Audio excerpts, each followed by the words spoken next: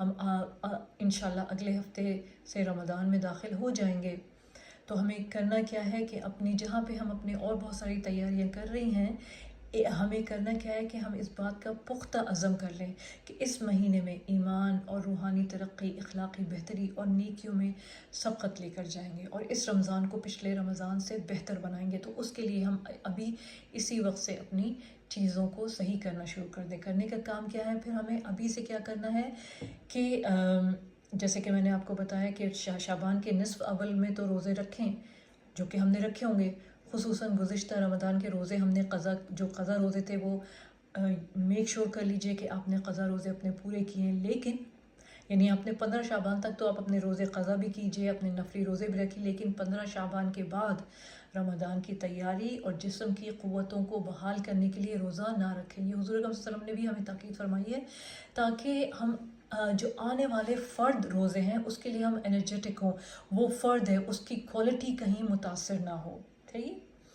پھر ہمیں کیا کرنا ہے کہ اچھی بکس پڑھیں, اچھے لیکچر سنیں, گھر والوں کو, اپنے دوستوں کو, اپنے نیبرز کو, اپنے ہمسایوں کو رمضان کے بارے میں ان سے گفتگو کریں, ان کو بھی اس کی نالج پرووائڈ کریں, ان کو بھی اس کی آگاہی دیں کہ رمضان آنے والا ہے, تم نے تیاری کر لی ہے. ٹھیک ہے. اور چھوٹے موٹے اپنے کام, کوئی پینڈنگ کام ہے رمضان میں, گھر کی صفائی اچھی طرح کر لیجئے رمضان کے آنے سے پہلے. ٹھیک ہے. اپنی گروسریز کر لیجئے, اپنی چیزوں کو آرگنائز کر لیجئے. ٹھیک ہے نا, تاکہ آپ کے لیے آگے آنے والے دن, رمضان کے دن جو ہیں وہ بہتر طریقے سے عبادت میں صرف ہو سکیں. اور اس کے علاوہ صدقہ خیرات کے لیے رقم اور ضروری چیزیں الگ کر لیں. ٹھیک ہے نا. اور روزمرہ کے کاموں کی لسٹ بنا لیں. رائٹ. تو ہمیں کرنا کیا ہے, ہمیں یہ بات یاد رکھنا ہے کہ یہ گنتی کے چند دن ہیں. کون سے دن گنتی کے چند دن ہیں؟ رمضان کے دن, یعنی جو روزے میں ہمارے دن گزریں گے یہ گنتی کے چند دن ہوں گے. ٹھیک ہے نا. یعنی یا تو 29 ہوں گے یا 30 ہوں گے. تو کیا کرنا ہے, ان گنتی کے چند دنوں کے لیے ہمیں زیادہ سے زیادہ ایسے کام کرنے ہیں جو باعث اجر ہوں. ٹھیک ہے. غیر ضروری کاموں کے اوپر توجہ نہیں دینی, اور غیر ضروری مصروفیات کو بھی ترک کر دینا ہے. رسول اکرم صلی اللہ علیہ وسلم نے فرمایا تمہارے پاس رمضان آیا ہے, یہ برکتوں والا مہینہ ہے, تو اس کی برکتوں سے جتنا زیادہ ہو سکے فائدہ اٹھاؤ. اب کیا کرنا ہے, استقبال رمضان کا استقبال دعاؤں کے ساتھ. رمضان کا چاند دیکھنے کا اہتمام کریں. اب ہم چونکہ یہاں پر ہیں یو کے میں, تو یہاں پہ رمضان کا چاند دیکھنا از نیکسٹ ٹو امپاسبل. ٹھیک ہے نا. تو اگر اللہ سبحانہ تعالیٰ ہمیں توفیق دے اور ہماری آنکھ میں اتنی سکت ہو تو وائی ناٹ, مگر اگر ہم نہیں دیکھ سکتے تو دعا پڑھنے میں تو ہمیں کوئی مضائقہ نہیں ہے. رمضان کا استقبال خوشی اور دعاؤں کے ساتھ کریں, اور اگر آپ چاند دیکھ لیں تو کیا دعا مانگیں کہ یا اللہ ہم پر یہ چاند امن, ایمان, سلامتی اور اسلام کے ساتھ طلوع فرما. اے چاند میرا اور تیرا رب اللہ ہے. کتنی خوبصورت دعا ہے. پھر اللہ سب سے بڑا ہے. اے اللہ, پھر ایک اور دعا ہے جس کو کہ حضور اکرم صلی اللہ علیہ وسلم نے فرمایا, حدیث سے ثابت ہے کہ اللہ سب سے بڑا ہے. اے اللہ یہ چاند ہم پر امن, ایمان, سلامتی اور اسلام کے ساتھ طلوع فرما, اور اس چیز کی توفیق کے ساتھ جس کو تو پسند کرتا ہے اور جس سے تو راضی ہوتا ہے. اے چاند میرا اور تیرا رب اللہ ہے. اللہ کرے ہمارا یہ رمضان گزشتہ تمام رمضانوں سے زیادہ بہتر ہو. آمین. اس رمضان میں ہم سب سے زیادہ پروڈکٹیو ہوں انشاءاللہ. آمین. اب کیا ہے ہمارا نیکسٹ ٹاپک, شہر الرحمہ والبرکہ, رحمت اور برکت کا مہینہ. رمضان وہ مبارک مہینہ ہے جس میں اللہ تعالیٰ اپنے بندوں پر خصوصی رحمتیں اور برکتیں نازل فرماتے ہیں. شیاطین کو قید کر کے اپنے بندوں کو نیکی کے کاموں کی رغبت دلاتے ہیں تاکہ بھلائی کے کام کرنا ان کے لیے آسان ہو جائے. یعنی اللہ سبحانہ تعالیٰ کی رحمت ہے کہ اللہ سبحانہ تعالیٰ نے شیاطین کو چینڈ کر دیا, ان کو بند کر دیا, اور انسانوں کو کے لیے پورا میدان صاف کر دیا کہ جاؤ جتنی اپنے لیے نیکیاں کما سکتے ہو کماؤ. رسول اکرم صلی اللہ علیہ وسلم نے فرمایا جب رمضان کا مہینہ آتا ہے تو رحمت کے دروازے کھول دیے جاتے ہیں. ایک اور روایت میں آتا ہے کہ رسول اکرم صلی اللہ علیہ وسلم نے فرمایا تمہارے پاس رمضان آیا ہے, یہ برکتوں والا مہینہ ہے. اللہ تعالیٰ نے اس کے روزے تم پر فرض کیے ہیں. اس میں جنت کے دروازے کھول دیے جاتے ہیں اور جہنم کے دروازے بند کر دیے جاتے ہیں اور شیاطین جکڑ دیے جاتے ہیں. اس میں ایک رات ہے جو 1000 مہینوں سے بہتر ہے. جو اس رات کی بھلائی سے محروم رہا تو تحقیق وہ محروم ہی رہا. صحیح. یعنی تو رمضان کیا ہے, رحمت اور برکت کا مہینہ ہے. ہمیں جتنا زیادہ ہو سکے اس سے فائدہ اٹھانا ہے. اب کرنے کا کام کیا ہے, اللہ کی رحمت پانے کے لیے ہر اچھے کام, مثلا عبادات, صدقہ, خیرات, دوسروں کی مدد, سلام اور مسکراہٹ وغیرہ میں سبقت لے جانے کی کوشش کریں. یعنی کہ جلدی کریں, پہلے سے پہل کیجیے. شیاطین قید ہیں اور نفس کو نیکیوں پر آمادہ کرنا آسان ہے, لہٰذا اپنی اصلاح کے ہاتھ آئے اس موقع کو جانے نہ دیں. ٹھیک ہے، اور اس دعا کو زبانی یاد کر لیں اور صبح شام پڑھیں۔ کون سی دعا؟ یا حی یا قیوم برحمتک استغیث اصلح لی شأنی کلہ، اصلح لی شأنی کلہ ولا تکلنی الی نفسی طرفۃ عین۔ اے زندہ اور قائم رہنے والے، تیری رحمت کے سبب سے فریاد کرتی ہوں کہ میرے سب کاموں کی اصلاح فرما دے، اور پلک جھپکنے تک کے لیے بھی میرے نفس کے حوالے مجھے نہ فرما یا مجھے نہ کر یا رب العالمین، آمین۔ ٹھیک ہے، تو ہمیں ہر وقت یہ دعا کرنی ہے کہ یا رب العالمین مجھے میرے نفس کے حوالے پلک جھپکنے کی دیر تک بھی نہ کرنا، آمین، خاص طور پہ اس مہینے میں انشاءاللہ۔ پھر رمضان کیا ہے؟ شہر الصیام، یعنی روزوں کا مہینہ ہے۔ شہر یعنی مہینہ، اور الصیام مطلب روزوں کا مہینہ۔ تو روزہ اس ماہ کی خصوصی عبادت ہے جو شعبان معظم 2 ہجری میں فرض کیا گیا۔ یہ ہمیں پتہ ہونا چاہیے کہ رمضان یعنی یا روزے جو ہیں وہ کون سے ہجری میں فرض ہوئے؟ ہجرت کر کے جب مسلمان مکہ سے مدینہ آئے تو 2 ہجری میں، یعنی کہ 2 سال گزر چکے تھے ہجرت کو، تب جو ہے وہ رمضان جو ہے یا روزے جو ہیں وہ فرض کیے گئے۔ نبی کریم صلی اللہ علیہ وسلم نے اپنی زندگی میں 9 برس رمضان المبارک کے روزے رکھے۔ روزہ پہلی امتوں پر بھی فرض تھا، اس غرض کے لیے رمضان کا مہینہ امت مسلمہ کے حصے میں آیا۔ ارشاد باری تعالی ہے، یا ایہا الذین آمنوا کتب علیکم الصیام کما کتب علی الذین من قبلکم لعلکم تتقون۔ اے لوگو جو ایمان لائے ہو، تم پر روزے اس طرح فرض کیے گئے جس طرح تم سے پہلے لوگوں پر فرض کیے گئے تھے، تاکہ تم متقی بن جاؤ۔ یعنی متقی بن جاؤ کس طرح سے؟ عبادت کر کے۔ فرض روزوں کو ضرور ہر صورت میں ایمان لاؤ اور فرض روزے ادا کرو۔ دوسری جگہ فرمایا، فَمَن شَهِدَ مِنكُمُ الشَّهْرَ فَلْيَصُمْهُ، پس تم میں سے جو اس مہینے کو پائے تو چاہیے کہ وہ اس کے روزے رکھے۔ حدیث سے بھی روزے کی فرضیت ثابت ہے۔ رسول اکرم صلی اللہ علیہ وسلم نے فرمایا، اسلام کی بنیاد 5 چیزوں پر ہے: گواہی دینا کہ اللہ کے سوا کوئی معبود نہیں اور محمد صلی اللہ علیہ وسلم اللہ کے بندے اور اس کے رسول ہیں، نماز قائم کرنا، زکوٰۃ ادا کرنا، بیت اللہ کا حج کرنا اور رمضان کے روزے رکھنا۔ روزہ فرض عبادت ہونے کے ساتھ ساتھ بے شمار فائدوں کا حامل اور اجر و ثواب کمانے کا ذریعہ بھی ہے، جیسا کہ درج ذیل حدیث سے پتہ چلتا ہے کہ روزہ ڈھال ہے۔ رسول اکرم صلی اللہ علیہ وسلم نے فرمایا، روزہ آگ سے ڈھال ہے جس طرح لڑائی میں تم میں سے کسی کی ڈھال ہوتی ہے، یعنی شیلڈ۔ آپ کو روزہ کیا ہے؟ شیلڈ پرووائڈ کرتا ہے۔ یعنی روزے کی وجہ سے انسان بہت سے ان گناہوں سے بچ جاتا ہے جن کے ارتکاب کی صورت میں وہ جہنم میں جا سکتا تھا۔ روزہ جنت میں داخلے کا ذریعہ ہے۔ ابو امامہ رضی اللہ تعالیٰ عنہ نے رسول اکرم صلی اللہ علیہ وسلم سے ایسے عمل کی بابت سوال کیا جو انہیں جنت میں داخل کرے، تو آپ صلی اللہ علیہ وسلم نے فرمایا، علیک بالصوم فإنہ لا مثل لہ، تم روزے کو لازم پکڑ لو کہ اس کی مانند کوئی چیز نہیں، یعنی کہ روزے کی جیسے کوئی شے ہے ہی نہیں، تو اس کو پکڑ لو، سختی سے پکڑ لو۔ روزے کی جزا خود اللہ تعالیٰ دیں گے۔ رسول اکرم صلی اللہ علیہ وسلم نے فرمایا، اللہ تعالیٰ فرماتا ہے، ابن آدم کے تمام اعمال اس کے لیے ہیں سوائے روزے کے، بے شک وہ میرے لیے ہے اور میں خود اس کا بدلہ دوں گا۔ یعنی کہ روزے کی کو اللہ سبحانہ تعالیٰ نے اس کا اجر جو ہے ڈسکلوز نہیں کیا، کھولا نہیں۔ اللہ سبحانہ تعالیٰ نے کہا یہ میرے اور میرے بندے کے بیچ میں ہے، میں خود اس کا بدلہ دوں گا۔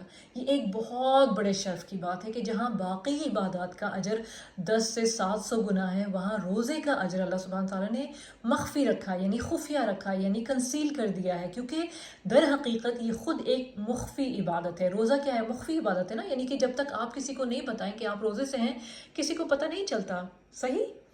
تو یہ ایک ایسی عبادت ہے کہ جو جیسے آپ نماز پڑھتے ہیں تو آپ پتہ چل رہا ہے، دیکھنے والا دیکھ رہا ہے کہ آپ نماز پڑھ رہے ہیں، ٹھیک ہے نا؟ آپ کوئی حج کر رہے ہیں تو پتہ چل رہا ہے۔ زکوٰۃ کی ادائیگی بھی ایک دوسرے بندے، آپ 2 بندے کو انوالو کرتی ہے۔ روزے میں کوئی دوسرا بندہ نہیں ہے، آپ فرسٹ پرسن ہیں جو کہ افیکٹڈ ہے، اور اسی لیے اللہ سبحانہ تعالیٰ نے کہا کہ اس کی اجر جو ہے وہ پھر میں خود دوں گا، میں اس کا بدلہ خود دوں گا۔ پھر کیا ہے کہ روزے دار کے لیے جنت میں خصوصی دروازہ ہے۔ نبی اکرم صلی اللہ علیہ وسلم نے فرمایا، جنت میں ایک دروازہ ہے جسے ریان کہا جاتا ہے، قیامت کے دن پکارا جائے گا، روزے رکھنے والے کہاں ہیں؟ چنانچہ جو شخص روزہ رکھنے والوں میں سے ہوگا وہ اس میں داخل ہو جائے گا. کس میں؟ جنت کے اس دروازے میں جس کو کہتے ہیں ریان.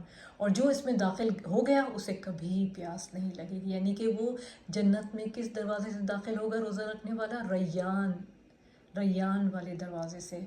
اور جو اس دروازے سے گزر گیا اس کو کبھی پیاس نہیں لگے گی. یعنی کہ وہ آؤٹ آف پلیجر تو پی لے گا جنت میں، مگر پیاسا کبھی نہیں فیل کرے گا اپنے آپ کو جنت میں انشاءاللہ. اللہم جعلنا منہم، آمین یا رب العالمین. روزے دار کے منہ کی بسانت کے بارے میں نبی اکرم صلی اللہ علیہ وآلہ وسلم نے فرمایا، قسم اس ذات کی جس کے ہاتھ میں محمد صلی اللہ علیہ وآلہ وسلم کی جان ہے، روزے دار کے منہ کی بسانت اللہ تعالیٰ کو مشک کی خوشبو سے زیادہ پسند ہے. سبحان اللہ. اب آپ یہ دیکھیے کہ اگر ہم کہیں کسی کے ساتھ بیٹھے ہوتے ہیں اور ہمارے منہ سے اسمیل آتی ہے کہ اگر ہم نے روزہ رکھا ہے تو ایک عجیب سی اسمیل آتی ہے نا، تو ہم نہیں پسند کرتے کہ لوگ ہم سے قریب ہوں کیونکہ ان کو اسمیل آئے گی. مگر اللہ سبحانہ تعالیٰ کیا کہتے ہیں کہ اللہ سبحانہ تعالیٰ کو یہ اسمیل پسند ہے، کہ امبیرسمنٹ کی بات نہیں. اللہ سبحانہ تعالیٰ کو اس کو اور کیسے پسند ہے کہ مشک کی خوشبو سے بھی زیادہ، جو کہ بہت ہی پسندیدہ خوشبوؤں میں سے ہے. سبحان اللہ. روزہ آگ سے بچاؤ کا ذریعہ ہے. نبی اکرم صلی اللہ علیہ وآلہ وسلم نے فرمایا، جو شخص اللہ کے راستے میں ایک دن کا روزہ رکھے گا، اللہ تعالیٰ اس کے بدلے اس کے چہرے کو آگ سے 70 سال کی مسافت پر رکھے گا. یعنی 70 سال صرف اس کے چہرے کو دور رکھا جائے گا، آگ کی جو ہے وہ ہیٹ بھی نہیں پہنچے گی. لغت عرب میں سیام متعلق رک جانے کو کہتے ہیں. شریعت میں اس کا مفہوم ہے کہ عبادت کے ارادے سے کھانے پینے، مجامعت اور دیگر روزہ توڑ دینے والی چیزوں سے صبح صادق کے طلوع سے سورج کے غروب تک اجتناب کرنا. یعنی کہ عام طور پر جو چیزیں آپ کرتے ہیں عام دنوں میں، وہ رمضان کے مہینے میں روزے کی حالت میں آپ ان سب سے اجتناب کریں گے. ٹھیک ہے؟ جو بھی آپ کے جن چیزوں کو منع کیا گیا، یعنی کہ سب سے پہلے تو آپ یہ لے لیجیے کہ اللہ سبحانہ تعالیٰ پسند فرماتے ہیں کہ انسان جو ہے وہ کھائے پیے، ٹھیک ہے نا، مگر اس کو بھی اللہ سبحانہ تعالیٰ نے منع کیا ہے، تو ہمیں پھر رک جانا ہے. اور یہی روزہ ہے کہ اللہ کے حکم سے ایون کیا کہ حلال چیزوں کو بھی جن پہ اللہ سبحانہ تعالیٰ نے کہہ دیا نہیں، جن کو اللہ سبحانہ تعالیٰ نے منع کر دیا، ہمیں ان حلال چیزوں کے اوپر بھی رک جانا ہے. کب سے؟ صبح صادق سے لے کر طلوع سورج کے غروب ہونے تک اجتناب کرنا ہے. ٹھیک ہے نا؟ لیکن ایک بات اور یاد رکھنی ہے کہ روزہ صرف کھانا پینا چھوڑنے کا نام ہی نہیں ہے، بلکہ یہ انسان سے بہت سی بری عادات کے ترک کرنے کا ذریعہ بھی ہے. ٹھیک ہے نا؟ کہ ہم سے یہ جو ہم 30 دنوں میں روزے رکھیں گے انشاءاللہ، جہاں ہم اپنی حلال چیزوں کو چھوڑیں گے، یعنی کھانا پینا سونا، ٹھیک ہے، عبادت کے لیے، وہاں پہ ہم سے اللہ سبحانہ تعالیٰ کے رحم اور فضل سے ہم سے بہت ساری بری عادات بھی چھوٹ جائیں گی. امام ابن الجوزی نے روزے کے 3 درجے بتائے ہیں. عام روزہ کیا ہے؟ عام روزہ تو یہ ہے کہ خود کو پیٹ بھرنے اور شہوت سے دور رکھا جائے، یعنی سیکسول ڈیزائر سے اور کھانے پینے سے دور رکھیں، یہ ایک عام روزہ ہے. ٹھیک ہے. نمبر 2 کیا ہے؟ خاص روزہ. اور وہ کیا ہے خاص روزہ؟ یہ ہے کہ نظر، زبان، ہاتھ، پاؤں، کان اور تمام اعضاء کو گناہ سے بچایا جائے. اور نمبر 3 کیا ہے؟ خاص الخاص روزہ. اور خاص الخاص روزہ یہ ہے کہ دل کو ردی خیالات اور اللہ تعالیٰ سے دور کرنے والے افکار سے پاک کر دے اور اس کی یاد کے سوا ہر چیز سے رک جائے. یعنی کیا؟ اللہ تعالیٰ انسان کو جتنے بھی افکار ہیں، جتنی بھی فکریں ہیں، بری باتیں ہیں، ان کے خیالات تک سے روک دے، ردی خیالات سے روک دے، اور اللہ کی یاد کے سوا اور دل میں کوئی چیز نہ ہو. تو یہ ہے خاص الخاص روزہ. ضرورت اس بات کی ہے کہ ہم اپنا جائزہ لیں کہ ہمارا روزہ کس درجے کا ہے. ٹھیک ہے نا؟ جو ہم اپنا کھانا پینا چھوڑیں گے، اپنا آرام چھوڑیں گے، ٹھیک ہے، اپنے اور بہت سارے حلال کام جو کہ اللہ سبحانہ تعالیٰ نے اس مہینے میں اگر کیا یا اس وقت میں کیا روزے کی حالت میں تو اس کو حرام کہا ہے، اس کو چھوڑیں گے، تو پھر ہمارا کیا ہونا چاہیے مقصد؟ کہ ہم زیادہ سے زیادہ سنسیریٹی کے ساتھ جو ہے اپنا ریوارڈ گین کریں. تو کرنے کا کام کیا ہے؟ روزہ ایک فرض عبادت ہے جسے خالص نیت کے ساتھ صرف اللہ کی رضا کے لیے رکھیں. کسی شرعی عذر کے بغیر روزہ ہرگز نہ چھوڑیں. روزے کو باطل کرنے والے کاموں سے بچیں. روزے کی حالت میں خاص طور پر زبان کی حفاظت کریں. سب سے امپورٹنٹ چیز کیا ہے؟ چھوٹی سی چیز ہے مگر کتنی بڑی، اس کا ویٹ بہت بڑا ہے. جو الفاظ آپ کی زبان سے نکلتے ہیں، میری زبان سے نکلتے ہیں، وہ ترازو میں بہت ہیوی جاتے ہیں. تو روزے کی حالت میں خاص طور پر زبان کی حفاظت کریں. ٹھیک ہے، روزے کو باطل کرنے والے کاموں سے بچائیں، یعنی کہ آپ نے روزہ بھی رکھ لیا، بھوک پیاس برداشت کر لی، سامنے کھانا حلال پڑا ہے تو بھی نہیں کھا رہے، مگر اگر ایسے کام کریں جن سے کہ روزہ باطل ہوتا ہے، ٹھیک ہے، تو پھر آپ کو اپنے آپ کو روکنا پڑے گا۔ نبی اکرم صلی اللہ علیہ وآلہ وسلم نے فرمایا، جس نے ایمان کے ساتھ اور ثواب کی نیت سے رمضان کے روزے رکھے، اس کے گزشتہ سارے گناہ معاف کر دیے جائیں گے۔ اب یہ سوچیں کتنی بڑی بات ہے کہ یعنی اگر ہم نے یہ 30 ڈیز ویسے گزار لیے جیسے کہ ہمیں تاکید کی جا رہی ہے، ہمیں سمجھایا جا رہا ہے قرآن اور سنت سے، تو اگر ہم ان کو اس طرح سے کر پاتے ہیں، یعنی کہ اپنے آپ کو جو ہے پورا فوکس ہو کر خالص نیت کے ساتھ اور برائیوں سے روک کر، جتنی باطل چیزیں ان سے روک کر اگر صرف خالصتاً جو ہے اپنے روزے کو پروڈکٹیو بنائیں اور ہائیسٹ لیول پہ لے کے جائیں انشاءاللہ، تو پھر کیا ہوگا، کتنا بڑا ریوارڈ ہے کہ جو ہم نے اتنے بڑے بڑے گناہ کیے ہوئے اللہ سبحانہ تعالیٰ، اور کبھی کھلے کیے ہیں کبھی پوشیدہ کیے ہیں، اللہ سبحانہ تعالیٰ ہم ان سب سے ہماری بخشش فرما دے گا۔ سبحان اللہ، اللہم اجعلنا منہم، آمین یا رب العالمین۔ پھر کیا ہے رمضان؟ رمضان کیا ہے؟ السحور والافطار، سحری اور افطاری۔ رمضان میں روزہ نفس کو اللہ کی اطاعت کا پابند بناتا ہے۔ بندہ اللہ کے حکم سے ایک خاص وقت تک کھانا پینا چھوڑ دیتا ہے اور ایک مخصوص وقت میں سحری، خواہ اس کا دل نہ بھی چاہ رہا ہو تو اللہ کی خوشنودی کے لیے کھاتا ہے۔ یعنی سحری کا وقت ایسا ہوتا ہے کہ ہم کیا کر رہے ہوتے ہیں اس وقت، ظاہر سی بات ہے اس وقت بیڈ پہ ہوتے ہیں، اٹھنا چاہ رہے ہوتے ہیں، ٹھیک ہے نا، تو جب بندہ اٹھتا ہے صرف اس لیے کہ اللہ خوش ہوگا، ٹھیک ہے، تو پھر کیا ہوتا ہے کہ اس میں اللہ سبحانہ تعالیٰ برکت دیتے ہیں۔ اسی لیے بندہ مومن کے لیے سحری کھانے میں برکت ہے، اور سحری کھانا نبی کریم صلی اللہ علیہ وسلم کی سنت ہے۔ نبی کریم صلی اللہ علیہ وسلم نے فرمایا سحری کھاؤ کیونکہ سحری کھانے میں برکت ہے۔ حضرت عرباد بن ساریہ کہتے ہیں کہ مجھے رسول اکرم صلی اللہ علیہ وسلم نے رمضان میں سحری کے لیے بلایا اور فرمایا آؤ مبارک کھانا کھا لو، یعنی سحری کو مبارک کھانا آپ صلی اللہ علیہ وسلم نے جو ہے فرمایا۔ سحری کھانے والوں پر رحمت نازل ہوتی ہے۔ حضرت ابن عمر رضی اللہ تعالیٰ عنہ سے روایت ہے کہ رسول اکرم صلی اللہ علیہ وسلم نے فرمایا یقیناً اللہ اور اس کے فرشتے سحری کھانے والوں پر درود بھیجتے ہیں، یعنی اللہ تعالیٰ کی طرف سے ان پر رحمتیں اور برکتیں نازل ہوتی ہیں، اور فرشتے ان کے لیے رحمت و مغفرت کی دعائیں فرماتے ہیں۔ اب یہ دیکھیے کہ سحری کھانے سے فائدہ کس کو ہو رہا ہے؟ مجھے اور آپ کو، مگر اللہ سبحانہ و تعالیٰ ہم پر رحمتیں اور برکتیں نازل فرما رہے ہیں اس لیے کہ ہم سحری کھا رہے ہیں، اور اللہ بھی اور اس کے فرشتے بھی سبحان اللہ ہم پر ہمارے لیے دعائیں فرما رہے ہیں۔ اللہ سبحانہ تعالیٰ کے فرشتے ہمارے لیے رحمت اور مغفرت کی دعائیں فرما رہے ہیں۔ اب کیا ہے کہ سحری میں کھانا کیا چاہیے؟ کھجور بہترین سحری ہے۔ نبی کریم صلی اللہ علیہ وسلم نے فرمایا کھجور مومن کی بہترین سحری ہے۔ سحری میں متوازن غذا استعمال کریں تاکہ دن بھر تر و تازہ رہیں اور صحیح طور پر فرائض اور دیگر عبادات ادا کر سکیں۔ روزے دار کے لیے 2 خوشیاں ہیں۔ نبی اکرم صلی اللہ علیہ وسلم نے فرمایا روزے دار کو 2 خوشیاں حاصل ہوتی ہیں، ایک اس وقت جب وہ افطار کرتا ہے تو خوشی محسوس کرتا ہے، اور دوسرے جب وہ اپنے رب سے ملاقات کرے گا تو روزے کا ثواب دیکھ کر خوش ہو جائے گا، کیونکہ ابھی ہم پیچھے پڑھ کر آئے ہیں کیا کہ اللہ سبحانہ تعالیٰ نے فرمایا کہ روزے کا ثواب بالکل مخفی ہے، خفیہ ہے، میری طرف سے، میرے اور میرے بندے کے بیچ میں ہے، تو اس کا اجر بھی میں ہی دوں گا۔ اب باقی نیکیوں کا اللہ سبحانہ تعالیٰ نے کہا کہ 1 کے بدلے 10 ملیں گی، 7 ملیں گی، 700 ملیں گی، مگر اس کا جب روزے دار اپنے روزے کا ثواب دیکھے گا تو وہ خوش ہو جائے گا۔ تو حضور اکرم صلی اللہ علیہ وسلم نے فرمایا کہ روزے دار کو 2 خوشیاں حاصل ہوتی ہیں، ایک اس وقت جب وہ افطار کرتا ہے، اور دوسرا وہ اس وقت جب انشاءاللہ وہ اپنے رب سے ملے گا۔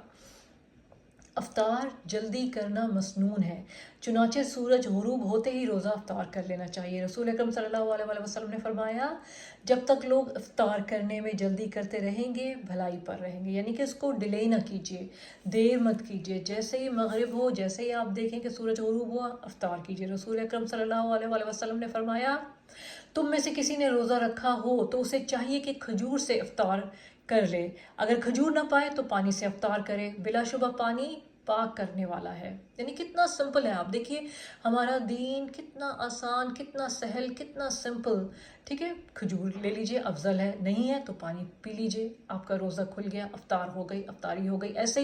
ایسے ہی سحر بھی ہے، ایسے ہی کتنی آسان ہمارے لیے اللہ سبحانہ تعالیٰ نے کہ کھجور افضل ہے، سحری کے لیے نہیں ہے تو پانی پی لیجئے، ٹھیک ہے. رسول اکرم صلی اللہ علیہ وآلہ وسلم نماز سے پہلے تازہ کھجوروں سے روزہ افطار فرماتے. اگر تازہ کھجوریں نہ ہوتی تو خشک کھجور تناول فرما لیتے. یہ بھی نہ ہوتی یعنی کہ خشک کھجور بھی نہ ہوتی تو پانی کے چند گھونٹ پی لیا کرتے تھے صلی اللہ علیہ وآلہ وسلم. صحیح. تو ہمیں بھی اپنے دسترخوانوں پہ سحری کے لیے کوئی لمبی چوڑی چیزیں نہیں چاہیے. صرف اگر کھجور مل جائے کھجور، پانی مل جائے پانی، دودھ بھی پی سکتے ہیں. ٹھیک ہے، جو بھی آسانی سے میسر ہو، جو بھی آپ آسانی سے ارینج کر سکیں، حلال. اب کرنے کے کام کیا ہے؟ سحری اور افطاری کا اہتمام اعتدال کے ساتھ کریں، کیونکہ یہ شہر طعام نہیں بلکہ شہر صیام ہے. رمضان کا مہینہ کیا ہے؟ شہر الطعام نہیں ہے، یعنی کھانے کا مہینہ نہیں ہے بلکہ شہر الصیام ہے، روزے کا مہینہ ہے.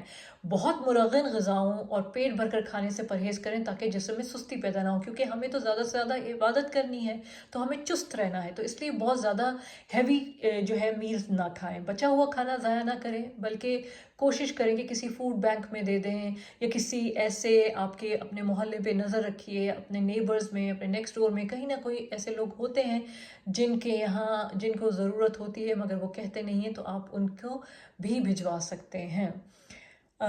اور افطار کی دعا کیا ہے؟ روزہ کھولتے وقت رسول اکرم صلی اللہ علیہ وآلہ وسلم یہ کلمات کہتے تھے: اللہم لک صمت وعلی رزقک افطرت. اے اللہ، میں نے تیرے لیے روزہ رکھا اور تیرے ہی دیے ہوئے رزق سے افطار کیا. دوسری دعا کیا تھی؟ ذهب الظمأ وابتلت العروق وثبت الاجر ان شاء اللہ. پیاس ختم ہو گئی، رگیں تر ہو گئیں اور روزے کا ثواب انشاءاللہ پکا ہو گیا. روزہ افطار کرانے والے کو یہ دعا دیں. رسول اکرم صلی اللہ علیہ وآلہ وسلم نے حضرت سعد بن معاذ رضی اللہ تعالیٰ عنہ کے پاس روزہ افطار کیا اور پھر یہ دعا دی: روزے دار تمہارے ہاں روزہ افطار کرتے رہیں اور نیک لوگ تمہارا کھانا کھاتے رہیں اور فرشتے تمہارے لیے دعائیں کرتے رہیں. کتنی خوبصورت دعا ہے. تو ہمیں بھی ان لوگوں کے لیے جو ہمارے پاس افطاری بھیجتے ہیں، ان کے لیے، یا جو بھی آپ کہیں ٹریول کر رہے ہیں اور کوئی آپ کو افطار کرواتا ہے تو ان کے لیے ضرور ان کو اپنی دعاؤں میں یاد رکھیں، ان کے لیے یہ دعا ضرور کیجیے. رسول اکرم صلی اللہ علیہ وآلہ وسلم نے فرمایا: جس نے روزے دار کو روزہ افطار کرایا اسے بھی اتنا ہی اجر ملے گا جتنا اجر روزے دار کے لیے ہے، اور روزہ دار کے اجر سے کوئی چیز کم نہیں ہوگی. یعنی کہ وہ جو افطار کروا رہا ہے اس کو اتنا ہی اجر ملے گا، اور جو روزہ جس نے رکھا ہوا ہے اس کی کوئی ریوارڈ میں کمی نہیں آئے گی. خوبصورت رشتہ، دینے والے کا بھی اور لینے والے کا بھی. اللہ سبحانہ تعالیٰ نے ہر چیز کو خوبصورتی سے باندھا ہے ہمارے دین میں. سبحان اللہ.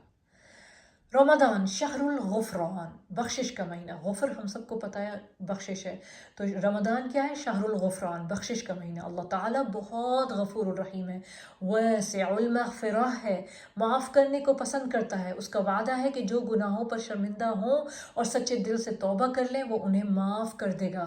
اللہ تعالیٰ کا ارشاد ہے: الذین یجتنبون کبائر الاثم والفواحش الا اللمم ان ربک واسع المغفرہ. سبحان اللہ، بیوٹیفل. سورہ نجم 32.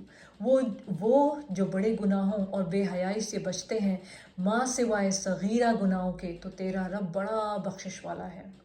انسان خطا کا پتلا ہے، زندگی میں چھوٹے بڑے گناہوں میں مبتلا ہوتا رہتا ہے جس پر اس کو ندامت اور شرمندگی بھی ہوتی ہے. ہر انسان چاہتا ہے کہ کسی طرح ان گناہوں کے بوجھ سے آزاد ہو اور اس دلدل سے باہر نکل آئے، یعنی گناہوں کی دلدل سے باہر نکل آئے. رمضان گناہوں سے پاک ہونے کا بہترین موقع ہے. نبی کریم صلی اللہ علیہ وآلہ وسلم نے فرمایا: ایک رمضان دوسرے رمضان تک اپنے درمیان ہونے والے گناہوں کو مٹا دیتا ہے جبکہ کبیرہ گناہوں سے اجتناب کیا جائے. یعنی کہ تو اگر ایسا انسان نہیں ہے جو کبیرہ گناہوں پہ جھپٹے، یعنی کہ بڑے جو میجر سنز ہیں اگر آپ اپنے آپ کو ان سے دور رکھتے ہیں، بچا کر رکھتے ہیں، تو ایک رمضان سے دوسرے رمضان تک جو بھی صغیرہ گناہ ہوئے ہیں، جو بھی مائنر سنز آپ سے ہوئے ہیں، اللہ سبحانہ تعالیٰ ان سے آپ کو ان سے مغفرت فرمائے گا. اور جس نے ایمان کے ساتھ اور ثواب کی نیت سے رمضان کے روزے رکھے اس کے گزشتہ سارے گناہ معاف کر دیے جاتے ہیں. صحیح. یعنی ایک رمضان سے دوسرے رمضان تک اگر ایمان کے ساتھ اور ثواب کی نیت سے رمضان کے روزے رکھے ہیں تو وہ پچھلے سارے گناہ معاف کر دیے جائیں گے. سبحان اللہ. روزے دار مرد اور عورت کے لیے بخشش کا وعدہ ہے. ارشاد ہے: والصائمین والصائمات. اللہ سبحانہ تعالیٰ سورہ الاحزاب میں فرماتے ہیں آیت نمبر 35، اور روزہ رکھنے والے مرد اور روزہ رکھنے والی عورتیں اللہ نے ان کے لیے بخشش اور اجر عظیم کا وعدہ فرمایا ہے۔ جو شخص رمضان پائے اور اس کی مغفرت نہ ہو وہ بد نصیب ہے۔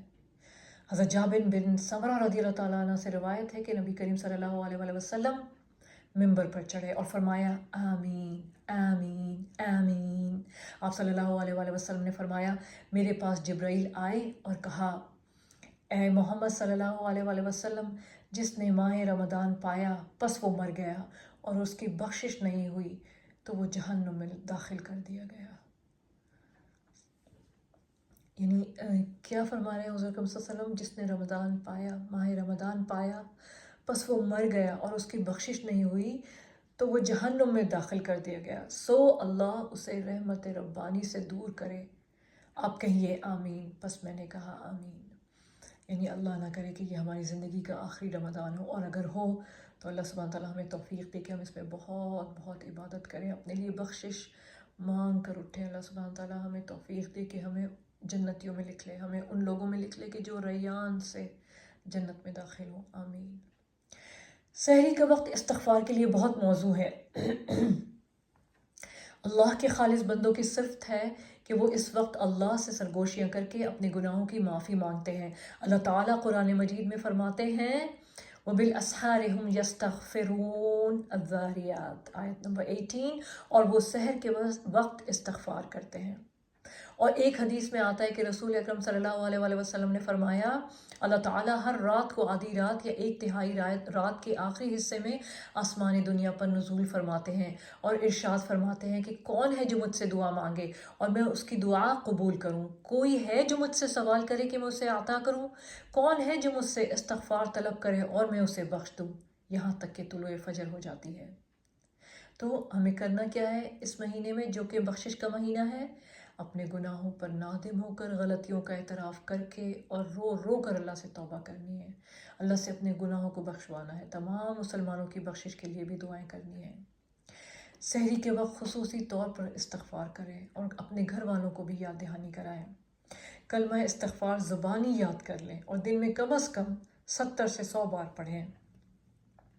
کیا ہے، کون سا ہے کلمہ استغفار؟ استغفر اللہ العظیم الذی لا الہ الا هو الحی القیوم واتوب الیہ، میں بخشش مانگتی ہوں اللہ تعالیٰ سے جو بہت عظمت والا ہے، جس کے سوا کوئی معبود برحق نہیں، وہ ہمیشہ زندہ اور قائم رہنے والا ہے، اور میں اس کی طرف رجوع کرتی ہوں۔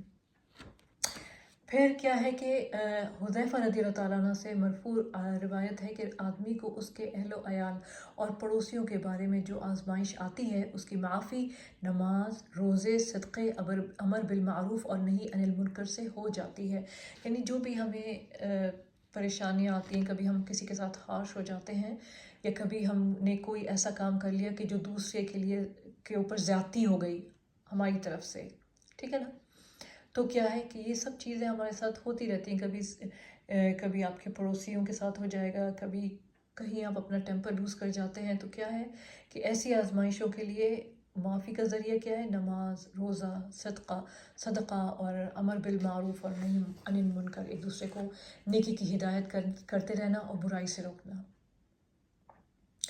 پھر کیا ہے؟ رمضان شہر التقوی، یعنی تقوی کا مہینہ ہے۔ روزے کا اصل مقصد تقوی کا حصول ہے، جیسے کہ اللہ تعالیٰ نے فرمایا یا ایھا الذین آمنوا کتب علیکم الصیام کما کتب علی الذین من قبلکم لعلکم تتقون، اے ایمان والوں تم پر روزے فرض کیے گئے جس طرح تم سے پہلے لوگوں پر فرض کیے گئے تھے تاکہ تم متقی بن جاؤ۔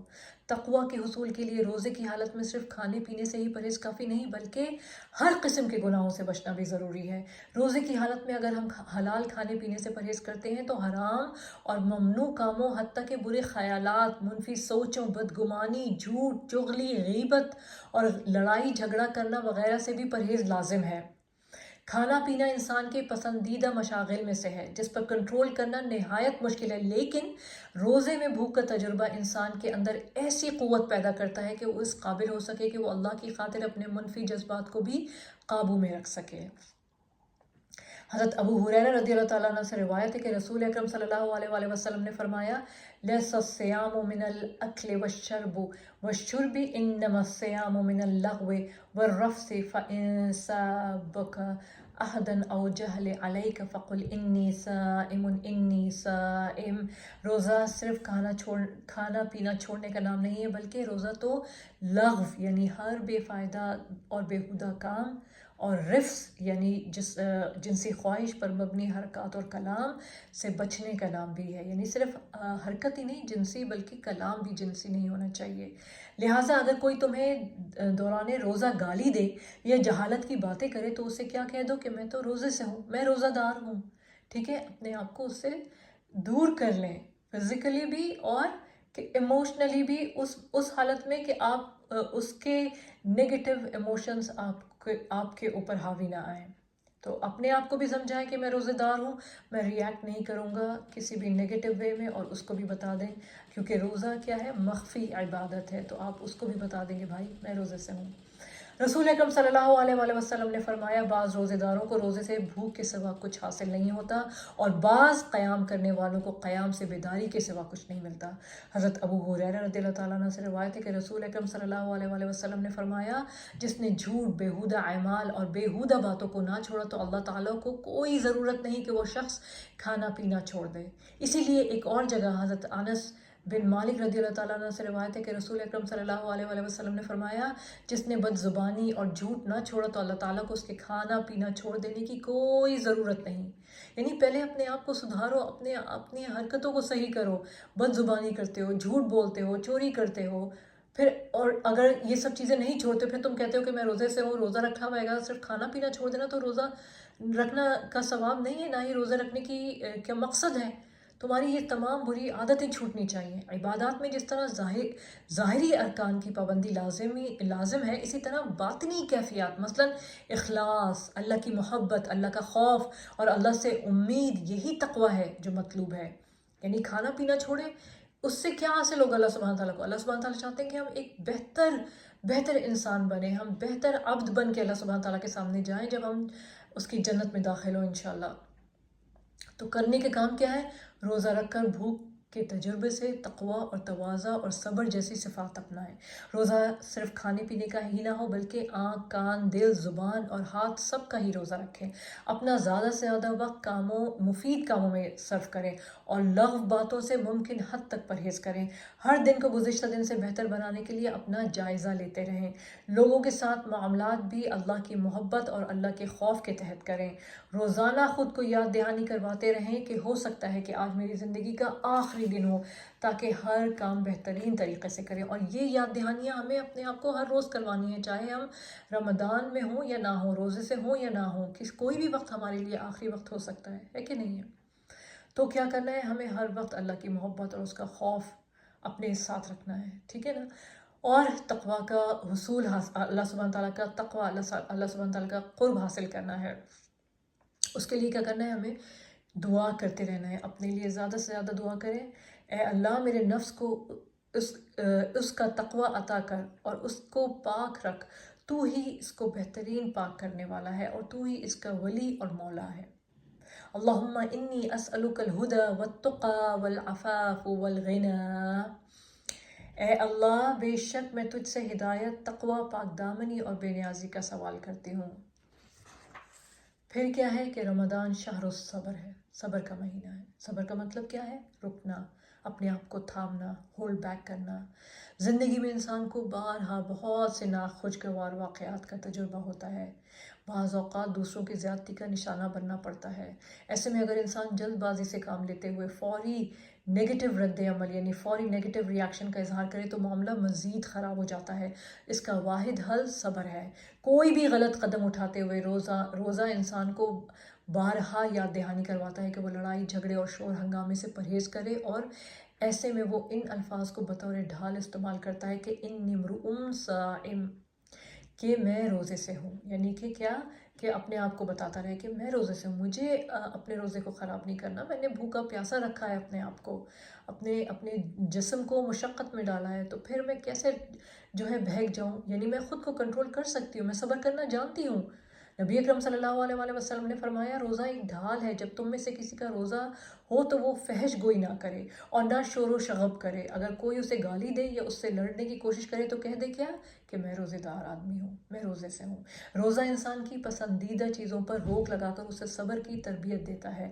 دنیا اور آخرت کی کامیابی کے لیے صبر نہایت ضروری ہے۔ قرآن مجید میں آتا ہے آج میں نے انہیں ان کے صبر کرنے پر بدلہ دے دیا اور وہی کامیاب ہونے والے ہیں۔ سبحان اللہ۔ اللہ سبحانہ تعالیٰ المؤمنون سورہ 111 میں فرماتے ہیں انی جزیتہم اليوم بما صبروا انہم هم الفائزون، یعنی آج میں نے انہیں ان کے صبر کرنے پر بدلہ دے دیا، اور یہی تو وہ لوگ ہیں جو کہ کامیاب ہیں۔ لوگوں یعنی صبر کرنے والے کامیاب ہیں، ریاکٹیو زندگی گزارنے والے نہیں۔ ٹھیک، لوگوں سے معاملہ کرتے ہوئے اگر کسی ناموافق بات سے واسطہ پڑے اور دوسرا شخص ایسی بات کہہ دے جس سے روزہ دار کو غصہ آ جائے تو اسے اپنے روزے کا خیال کرتے ہوئے صبر و تحمل سے کام لینا چاہیے۔ خاص طور پر کوشش کرے کہ غصہ کے وقت خاموش رہے۔ صبر اگرچہ مشکل کام ہے مگر اس کا بدلہ جنت ہے۔ اللہ تعالیٰ فرماتے ہیں وَجَزَاهُمْ بِمَا صَبَرُوا جَنَّةً وَحَرِيرًا، اور ان کے صبر کی وجہ سے ان کا بدلہ جنت اور حریم یعنی ریشم ہوگا۔ جب اتنا ہائی لیول کا اجر ہے، ریوارڈ اتنا ہے، تو پھر ہم تھوڑی سی محنت کر لیں اپنے اوپر اور ہم صبر کر لیں۔ ہم کھانے پینے پہ بھی تو صبر کرتے ہیں، تو اپنی عادات، اپنے ریاکشن اور اپنے ایکشنز کو بھی کنٹرول کر لیں۔ کرنے کا کام کیا ہے؟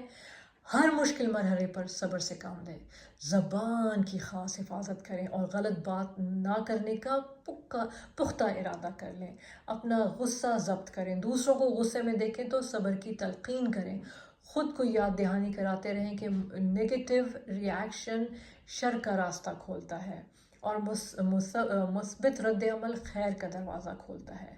وَاصْبِرْ وَمَا صَبْرُكَ إِلَّا بِاللَّهِ، اور صبر کرو اور اللہ کی توفیق سے ہی تجھے صبر مل سکتا ہے۔ النحل۔ رسول اکرم صلی اللہ علیہ وآلہ وسلم نے فرمایا صبر کے مہینے ماہ رمضان کے اور مہینے کے 3 روزے رکھنا سینے کے کینے کو دور کرتا ہے۔ صبر کا مہینہ کیا ہے؟ یعنی ماہ رمضان کو صبر کا مہینہ کہا جاتا ہے نا، تو صبر کے مہینے یعنی ماہ رمضان کے اور ہر مہینے کے 3 روزے رکھنا پلس ٹاپ اپ کرنا ہر مہینے کے 3 روزوں سے کیا ہوگا؟ سینے کے کینوں کو دور کرتا ہے۔ ٹھیک، اب کیا ہے؟ جو بچنے کی کوشش کرتا ہے اللہ اس کو بچاتا ہے، اور جو بے نیازی اختیار کرتا ہے اللہ اسے بے نیاز کر دیتا ہے، اور جو صبر کی کوشش کرے اللہ اسے صبر عطا فرما دیتے ہیں۔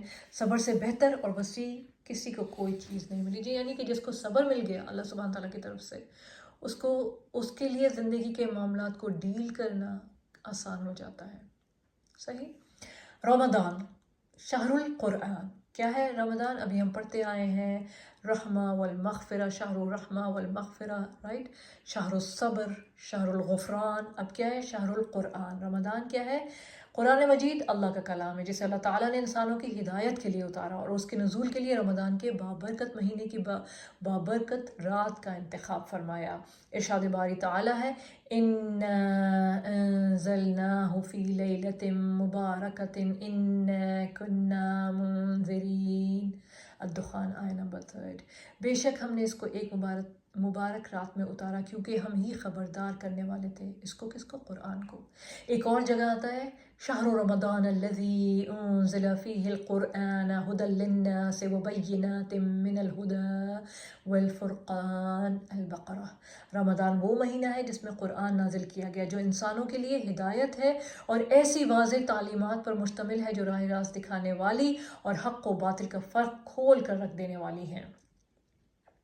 رمضان میں نبی اکرم صلی اللہ علیہ وآلہ وسلم جبرائیل علیہ السلام کو قرآن سناتے۔ عبداللہ رضی اللہ تعالیٰ عنہ بیان کرتے ہیں کہ رمضان میں ہر رات جبرائیل علیہ السلام آپ صلی اللہ علیہ وآلہ وسلم سے ملاقات کرتے تھے، اور نبی کریم صلی اللہ علیہ وآلہ وسلم رمضان گزرنے تک انہیں قرآن سناتے۔ ایک اور حدیث سے یہ بھی پتہ چلتا ہے کہ آپ صلی اللہ علیہ وآلہ وسلم ہر سال جبرائیل علیہ السلام کو ایک بار قرآن کا نازل شدہ حصہ سناتے، اور وفات سے پہلے آخری سال آپ صلی اللہ علیہ وآلہ وسلم نے 2 بار سنایا۔ ان مذکورہ احادیث سے ہمیں رمضان میں قرآن مجید کے ساتھ آپ صلی اللہ علیہ وآلہ وسلم کے خصوصی تعلق کا پتہ چلتا ہے، اس لیے ہمیں بھی اس بابرکت مہینے میں قرآن مجید کے ساتھ اپنا تعلق مندرجہ ذیل طریقوں سے قائم کرنا چاہیے۔ کیا طریقے ہیں وہ؟ تلاوت قرآن مجید، قرآن مجید عربی زبان میں نازل ہوا ہے، اس لیے اس کے ٹیکسٹ کی عربی میں تلاوت باعث ثواب ہے، ہر حرف پر 10 نیکیوں کا وعدہ ہے۔ اللہ تعالیٰ نے قرآن مجید پڑھنے والوں کو ایسی کامیاب تجارت کی خوشخبری دی ہے جس میں کسی قسم کا کوئی گھاٹا نہیں ہے۔ کیا فرماتے ہیں اللہ سبحانہ تعالیٰ سورہ فاطر میں؟ ان الذین یتلون کتاب اللہ واقاموا الصلاة وأنفقوا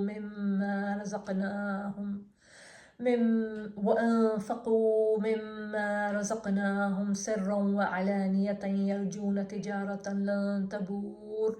جو لوگ کتاب اللہ کی تلاوت کرتے ہیں اور نماز قائم کرتے ہیں اور جو کچھ ہم نے انہیں رزق دیا ہے اس میں سے کھلے اور چھپے خرچ کرتے ہیں، یقیناً وہ ایک ایسی تجارت کی امید رکھتے ہیں جس میں ہرگز خسارہ نہ ہوگا۔ لہٰذا اس ماہ میں دوسرے دنوں کی نسبت تلاوت قرآن میں زیادہ سے زیادہ وقت لگانا چاہیے۔ قیام اللیل میں تلاوت قرآن، تراویح یا قیام اللیل میں قرآن مجید پڑھنا اور سننا باعث شفاعت ہے۔ حضرت عبداللہ بن عمر رضی اللہ تعالیٰ عنہ سے روایت کرتے ہیں کہ رسول اکرم صلی اللہ علیہ وآلہ وسلم نے فرمایا، روزہ اور قرآن قیامت کے دن بندے کے لیے سفارش کریں گے۔ روزہ کہے گا، اے میرے رب، میں نے اس بندے کو کھانے پینے اور اپنی خواہش پوری کرنے سے روکے رکھا، لہٰذا اس کے بارے میں میری سفارش قبول فرما۔ قرآن کہے گا، اے میرے رب، میں نے اس بندے کو رات کو سونے سے روکے رکھا قیام کے لیے، لہٰذا اس کے بارے میں میری سفارش قبول فرما۔ چنانچہ دونوں کی سفارش قبول کی جائے گی۔ اسی طرح عبداللہ بن عباس رضی اللہ تعالیٰ عنہ کی حدیث سے یہ بھی پتہ چلتا ہے کہ قرآن مجید بنسبت دن کے رات کو پڑھنا زیادہ افضل ہے، کیونکہ آپ صلی اللہ علیہ وسلم ہر رات جبرائیل علیہ السلام کو قرآن سناتے۔ آپ صلی اللہ علیہ وآلہ وسلم نے رمضان کے آخری عشرے کی 3 راتوں میں طویل قرات کے ساتھ تراویح کی جماعت کرائی۔ حفظ قرآن، قرآن مجید دیکھ کر پڑھنے والے کے علاوہ اسے سینے میں محفوظ کرنا بھی سعادت کی بات ہے۔ حضرت عبداللہ بن عمرو بن عاص رضی اللہ تعالیٰ عنہ سے روایت ہے کہ رسول اکرم صلی اللہ علیہ وآلہ وسلم نے فرمایا، صاحب قرآن سے روز قیامت کہا جائے گا، قرآن پڑھتا جا اور چڑھتا جا، اور اس طرح آہستہ آہستہ تلاوت کر جس طرح تو دنیا میں ترتیل سے پڑھتا تھا، پس تیرا مقام وہ ہوگا جہاں تیری آخری آیت کی تلاوت ختم ہوگی۔ ظاہر ہے ایسا وہی شخص کر سکتا ہے جس کے سینے میں قرآن محفوظ ہو، یعنی جس کو قرآن آتا ہوگا، جو حافظ ہوگا، جس نے قرآن حفظ کیا ہوگا۔ تو آپ یہ سوچئے کہ جیسے آپ کو فرشتے لے کے جا رہے ہیں اور کیا کہہ رہے ہیں کہ آپ کو اسکلیٹر پہ یا آپ کو لفٹ میں ڈال دیا ہے، آپ لفٹ میں ٹریول کر رہے ہیں، اوپر کی طرف لفٹ چل رہی ہے، اب لفٹ کون سے فلور پہ رکے گی؟ اس فلور پہ رکے گی جہاں پر آپ کا قرآن کمپلیٹ ہوگا۔ اب جتنے آپ نے قرآن پڑھا ہوگا وہ آپ کا اسٹیشن ہوگا، وہاں آپ کی لفٹ رک جائے گی، وہ آپ کا جنت میں فلور ہوگا انشاءاللہ۔ تو کون نہیں چاہتا جنت الفردوس؟ کون نہیں چاہتا سب سے ہائیسٹ رینک جنت کا؟ تو جتنا زیادہ ہم قرآن پڑھ سکیں، جتنا زیادہ قرآن حفظ کر سکیں، انشاءاللہ اپنے سینوں میں محفوظ کریں، آمین۔ تدبر قرآن نہ صرف یہ کہ ہم قرآن پڑھیں، حفظ کریں اور سنیں اور اس پہ جو ہے اس کی تلاوت کریں، بلکہ تدبر قرآن مجید کی آیات پر غور کرنا بھی بہت اجر کا سبب ہے۔ اسی لیے قرآن مجید کی آیات پر غور و فکر کیا جائے تاکہ کتاب ہدایت سے عملی رہنمائی بھی حاصل ہو سکے، کیونکہ یہ کتاب انسانوں کی ہدایت کے لیے اتاری گئی ہے۔ کون سی کتاب؟ قرآن کریم۔ ارشاد باری تعالیٰ ہے، کتاب انزلناہ الیک مبارک لیدبروا آیاتہ ولیتذکر اولو الالباب۔ یہ بابرکت کتاب ہے جسے ہم نے آپ کی طرف نازل کیا تاکہ لوگ اس کی آیات پر غور کریں اور عقل مند نصیحت حاصل کریں۔ صحیح؟ تعلیم میں قرآن انفرادی تلاوت اور تدبر کے علاوہ سب کے ساتھ مل بیٹھ کر قرآن مجید کا درس اور تدریس یا بہت سی رحمتوں اور برکتوں کا سبب بھی بنتا ہے کہ ہم ایک دوسرے کے ساتھ بیٹھیں، ایک دوسرے کو قرآن سمجھائیں، سکھائیں، بتائیں۔ حضرت ابو ہریرہ رضی اللہ تعالیٰ عنہ کہتے ہیں کہ رسول اکرم صلی اللہ علیہ وآلہ وسلم نے فرمایا، جو لوگ اللہ کے گھروں میں سے کسی گھر میں اکٹھے ہوں اور وہ اللہ کی کتاب پڑھیں اور اس کو پڑھائیں، ان پر اطمینان نازل ہوتا ہے، رحمت انہیں ڈھانپ لیتی ہے، فرشتے ان کے گرد گھیرا ڈال دیتے ہیں اور اللہ تعالیٰ ان لوگوں کا ذکر ان فرشتوں سے کرتا ہے جو اس کے پاس موجود ہوتے ہیں۔ سبحان اللہ۔ اس حدیث سے بھی قرآن کے معلم اور طالب علم کی فضیلت کا پتہ چلتا ہے۔ حضرت عثمان غنی رضی اللہ تعالیٰ عنہ سے روایت ہے کہ رسول اکرم صلی اللہ علیہ وآلہ وسلم نے فرمایا، تم میں سے بہتر وہ شخص ہے جو قرآن سیکھتا ہے اور سکھاتا ہے، یعنی قرآن کی تعلیم بھی دیتا ہے اور قرآن کا اسٹوڈنٹ بھی بنتا ہے۔ کرنے کے کام کیا ہے؟ رمضان میں قرآن مجید کی تلاوت کثرت سے کریں، کم از کم ایک قرآن خود پڑھ کر مکمل کریں۔ اگر آپ حافظ ہیں یا باقاعدہ دہرائی کا اہتمام کرتے ہیں تو ٹھیک ہے، بصورت دیگر قرآن مجید کا کچھ حصہ حفظ کرنے کی کوشش کریں۔ تراویح میں مکمل قرآن مجید پڑھنے اور سننے کا اہتمام کریں۔ قرآن کو سمجھیں اور اس پر غور کرنے کی کوشش کریں۔ دوسرے لوگوں کو بھی قرآن کی طرف بلائیں، کیونکہ رمضان میں دل خیر اور بھلائی کی طرف جلدی مائل ہو جاتے ہیں۔ سیکھنے سکھانے کی غرض سے دورہ قرآن مجید کی کسی بھی مجلس میں شرکت کریں، یا گھر بیٹھے آپ آن لائن سنیے، یا جو بھی کچھ آپ کے لیے آسانی سے ہو سکتا ہے۔ تو سیدنا ابو امامہ باہلی رضی اللہ تعالیٰ عنہ کہتے ہیں کہ میں نے رسول اکرم صلی اللہ علیہ وآلہ وسلم کو فرماتے ہوئے سنا، قرآن پڑھا کرو، وہ قیامت کے روز اپنے پڑھنے والوں کے لیے سفارش بن کر آئے گا، سفارشی بن کر آئے گا۔ کون؟ قرآن، یعنی وہ انٹرسیشن کرے گا، وہ اللہ سبحانہ تعالیٰ، قرآن اللہ سبحانہ تعالیٰ کے سامنے اپنے پڑھنے والے کی سفارش کرے گا کہ یا اللہ اس کو عذاب میں مت ڈالنا، یہ مجھے پڑھتا تھا۔ ٹھیک، تو کیا ہمیں ایسا سفارشی نہیں چاہیے؟ جب سب بند ہوں گے، جب اپنا بھائی سے بھاگ جائے گا، جب باپ بیٹے سے بھاگ جائے گا، جب شوہر کہے گا میری بیوی اور بچے لے لو، مجھے جانے دو، اس دن کوئی نہیں ہوگا کسی کے ساتھ، تو کیا ہوگا؟ قیامت کے روز اپنے پڑھنے والوں کے لیے قرآن سفارشی بن کر آئے گا۔ ہم سب چاہتے ہیں کہ اس روز ہمارا کوئی سفارشی ہو، جب ہم بھی دوسروں کو چھوڑ جائیں گے اور دوسرے ہمیں چھوڑ جائیں گے۔ تو اللہ سبحانہ تعالیٰ اس دن کو ہمارے لیے آسان فرمائے، اس دن کی سختی کو ہمارے لیے نرمی میں بدل دے، آمین۔ اب کیا ہے؟ شہر الدعا، دعا کا مہینہ۔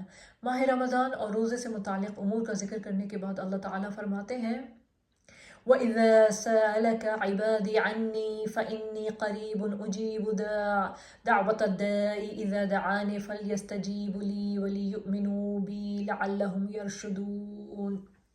اور جب میرے بندے میرے بارے میں آپ صلی اللہ علیہ وآلہ وسلم سے پوچھیں تو کہہ دیں کہ میں قریب ہوں، میں پکارنے والے کی پکار کا جواب دیتا ہوں جب بھی وہ مجھے پکارے، بس چاہیے کہ وہ میری بات مان لیں اور مجھ پر ایمان لائیں تاکہ وہ ہدایت پائیں۔ اس سے پتہ چلتا ہے کہ دعا کرنا بھی ایک عبادت ہے۔ اور کہتے کہ اللہ سبحانہ تعالیٰ کہیں نہیں جانا، کوئی فلائٹ نہیں کیچ کرنی، کوئی ٹرین نہیں لینی، کوئی بس، کوئی کسی کار کی ضرورت نہیں ہے، کوئی ٹریولنگ نہیں کرنی، تمہیں صرف اور صرف مجھ سے دعا کر لو اپنے دل کے اندر۔